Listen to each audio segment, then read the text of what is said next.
Hey guys, just an update. So today's gone really well. Got some more stuff done around the house. Spent some more time with Merlin. He's like trying to speak now and like trying to say words, and also getting more mobile. So he's like rolling onto his stomach really easily, and he's trying to crawl. He's getting there. That's the main thing. Now I'm in a bit of a dilemma at this exact moment in time. So I've got the baby monitor next to me. Um, if you hear the noise in the background, it's static. So we found that playing just static noise, we've got like a spare tablet, like an iPad kind of thing, and we kind of just leave that on playing like a white noise. And since about like 4 weeks old, we've played that, and he's literally slept like 7 till 7. Like it's amazing. Um, but I can hear him doing these little like sounds. So he's like uncomfortable. So I go up there for the first time, and he's on his stomach. I'm feeling around in the dark because he sleeps in the dark because he shares a room with his sister. Uh, I can hear him again, and he was on his stomach, so I rolled him over. Now the problem is, the second I went in there, I went near his cot. I could smell this smell, and as a parent, we all know that smell. So he's obviously he's done a crap. Now my dilemma is, do I go up there and change him and roll the dice and hope that he goes back to sleep because he's clean, he'll like start a lot better, or do I ride it out and see if he settles? So I've been sitting here for like 20 minutes, and every few minutes I hear this little noise, and now I've realised that when situations like this come up, you can't do anything else. Like, I can't watch TV, I can't read a book, I can't do anything because my mind is constantly going, oh, is this the bit? Oh. Because if he wakes up and starts crying, then I know he'll be up for a long time, or he'll wake up Erin, and then she'll set off, and then I have both of them awake. And right now, I'll just check the time. It's 20 to 12.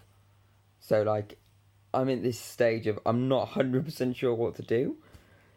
Um, yeah, so that's one of the more recent things I've found out about situations. The little things you don't hear about like that. So that's a fun one. Um, yeah, we'll just have to kind of wing this and see how it goes, really, because I don't know what else to really do about it. Yeah, apart from that, so I bought like self-raising flour, baking powder, loads of other stuff like that. So my plan is on Erin's next day when she's not in nursery, I'm gonna make a cake. I'm gonna start simple. I used to do a lot of baking with my nan when I was like a lot smaller, and like I've never been really good at cooking, not my thing, but I can bake things. I could always make like uh, just little cakes and brownies and whatever. So we're gonna try and make like just something simple like a Victoria sponge, just buttercream jam and the sponge cake, and we'll try and make something like that and see how that goes. Because obviously we've got like the cake mixture packs that's like Erin's done before, where you make like 10, 12 cupcakes or whatever. But it's like that's all ready made, and there's not a lot to do. But like Erin really enjoys the whole process of seeing everything go in and being a part of everything. So I've got everything sorted now.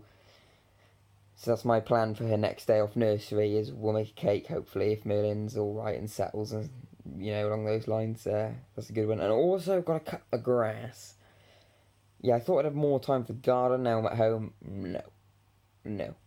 I'm just watching the grass get longer. My grass is probably about a good 5-6 inches tall at this point. Um, I will actually get the mower on it. It's just when. Hopefully, when Lexi gets a day when she's not working, she doesn't have to have like a sleep day to recuperate because she's working a night shift.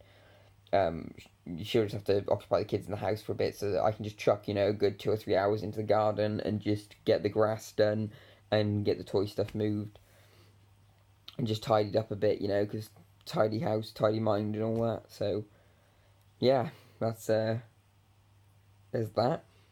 I don't really know what else. Not an awful lot going on. Halloween's coming up, obviously. Erin loves Spider Man, the Avengers, Hulk, things like that. So we went out and there was loads of costumes. There was like some My Little Pony one. There was like some princess ones, your classic tutus. There was little witches. But she's decided she wants to go as a Hulk, so she's brought a Hulk costume with like the padded muscles and the mask and everything. So yeah, we'll be going trick or treating with the Hulk costume, which is quite good. A couple of things will come into play there. Obviously, I'm gonna guess 9 times out of 10 people are gonna think she's a boy when she appears at the door, um, which is kind of a shame, really. But she won't really understand it at that sort of age, so it's all right.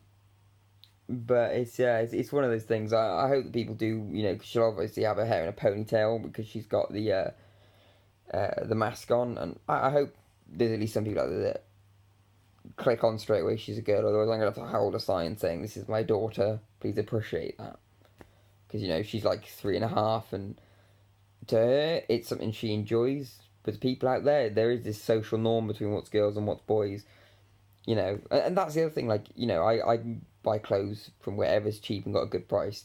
The other week I was in Tesco's. They've like, got a decent clothing section, and the girl section was just like literally everything was bright pink and frilly. And don't get me wrong, some of that stuff's nice, but then I went to the boys section, which is literally like 2 or 3 times the size, and it varies. You got like yellows, greens, blues, greys, blacks, loads of different sorts of clothes. You got everything from jeans to track suits, shorts, everything like that. So I bought Erin a load of clothes, and I think I bought one t-shirt from the girls section. This was a while back, but then I bought her tracksuit and a jacket from the boys section, just because one, they're the same price, and two, they look really good. She liked them, which is the main thing. We don't buy stuff because she'll look good in it. We buy stuff because she wants it, she'll wear it. I want her to have things that she'll enjoy wearing, like, and that's pretty much how it goes. And she'll be very vocal if she doesn't like it. If I pick her out clothes from the wardrobe, and I'm like, right, put these on. She's like, I don't want to wear that. I'm like, please, Erin. She's like, no, I want to wear something else. I'm like, all right. Because at that point, when she denies it twice, I know there's no point arguing. Yeah, so that's the other thing. There's a lot, like a big division still, between those sorts of things that hopefully one day will get broken down. But yeah, so we'll go Halloween trick or treating. It won't be out for long because obviously we've got Merlin.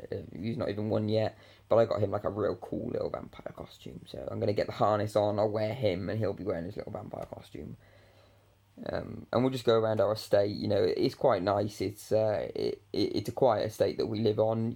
She'll probably go to like 10, maybe 15 houses. We went last year with her, and there's some people out there which really do good decorations and stuff like that, and she really enjoyed it. She thoroughly liked getting ready and going out, and then we normally end up staying up for about another hour or so, answering the door to trick-or-treaters, and then by then it's normally about like 7, half 7, and that's the latest we'll let her stay up, on like a special occasion like Halloween. And then after that we normally just leave the sweets out with a little sign saying the kids are in bed, please take some but leave some for others. Which obviously last Halloween we heard a load of like random, youths running around just screaming and shouting, and then I went out to check the sweets and the whole bucket had been emptied and just tipped on the floor. So obviously they came along and robbed all that stuff. So yeah, I had kind of a plan for that. My plan was just to either linger in my kitchen window right next to my front door or whatnot, and just keep an eye out and be one of those like those old dudes that have nothing better to do with their time. And then if they try and jack all of them, just like jump out, scare the absolute out of them. But realistically, we'll just leave the sign out, and what happens. People do what they want. We were all that age at one point, obviously. But yeah. So it's been another day. The most eventful, non-eventful day going. That's just how it goes. You're constantly doing stuff, but you don't feel like you're getting anywhere. Like right now, obviously I told you the time, it's like 20 to 12. Merlin's high chair is still out across the room, like right there. With still his bib on it. And I haven't wiped in his high chair yet, which I need to do. But everything else is pretty much done. But I just, can't be bothered. But I'll have to do it before Lex gets back. But yeah, we'll see how it goes. Luckily, fingers crossed, touch wood, I haven't heard him for like the last few minutes. So we'll see how that goes. Maybe settle down. So maybe just doing this was like a reassuring way for me to grasp that just let him settle. Because I could have gone up there and changed him and probably woken him up, and then he wouldn't go down. And that's my other thing. The milks. Oh my gosh. So you got to boil a kettle, leave it for 40 minutes. Then you got to scoop the powder and then scrape it off. Put, if you've got 8 ounces of milk, it's 8 scoops. So, that process of making bottles. 2 things. One, I got this thing with cotton wool. I can't even touch cotton wool without feeling it in my teeth. Same with that formula. You scrape that formula along yeah, along the inside of that thing, and it's gross. It just shivers me straight through. And then secondly, if you fall back on the bottles once, oh my gosh, it's just shocking. Like, I got one bottle in there now, and that was meant for the morning, but it might be an emergency one in case he wakes up. I can douse him, well, not douse him, but I can just chuck a bottle in him and he'll neck that and go back to sleep, hopefully. But yeah, I do have to make the rest of the bottles tonight, which means cleaning them, sterilising them, boiling the kettle for 40 minutes, setting my alarm for 40 minutes so I go in on time, and doing that. Also, I've done his nappies, because we use two sorts of nappies for Merlin's day-to-day life. We use disposables for the night time, but then we use like terry nappies, like reusable ones. And at first I was really reluctant to use them, but they've turned out to be, a bit of a godsend. The amount of money we've saved using those things is ridiculous. And when you get down to it, they are really simple to use. You whack them on, they go in a wet bag, and these wet bags are like, they're like smell proof and everything. So they can sit, in a corner. You've got somewhere in a bathroom or a laundry room or utility or whatever, and they can sit there for a few days until the wet bag is full. And then when the wet bag's full, you get them all in the wash. You prep them for wash, which means just pulling the inserts out. You whack the whole thing in the wash, and you put it on the right temperatures, the right powder in there and stuff like that. The only thing you do have to do before that is if there's any solid remains, you've got to get rid of that in the toilet and whatnot. But yeah, it's so easy. And you hang them out to dry, they're good to go again. They'll save us a heck of a lot of money on nappies, but it's still disposables at night just because they absorb a heck of a lot. And that's just what's working for us.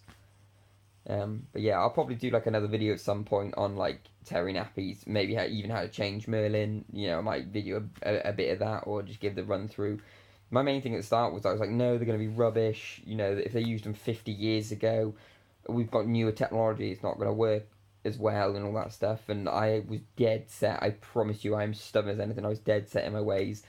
But then when it came down to it, and I kind of was like, well, I give it a go. So I gave it a bit of a go, and it wasn't just a straight thing like that. Half the time I was still really reluctant, I'll do it, but mainly I was like, I'll do it to pacify my other half. But then in the end of it, I was like, no, this is actually a heck of a lot easier, because we just have them stacked all in one place, all prepped. After you wash them, you prep them, so then you just grab them like a disposable, put them on, that's it. And then it's the fact of you put them in a basket, in the wet bag in a basket or whatever, and then they just go get clean, done. You save so much money, honestly you do. And it's better for the environment. I've never been a massive preacher on eco-friendly stuff, but yeah, they're a lot better for the environment. And it's really good. So yeah, I'll probably do another video on those at some point, because I think that's something to get out there. Just heard him again, so we'll see how it goes. But I think I'll leave the video there for now. Upload this in a bit, see what happens. Might give you another one tonight, probably not. Give you one in the next couple of days, hopefully. But yeah, so until then, I'll speak soon.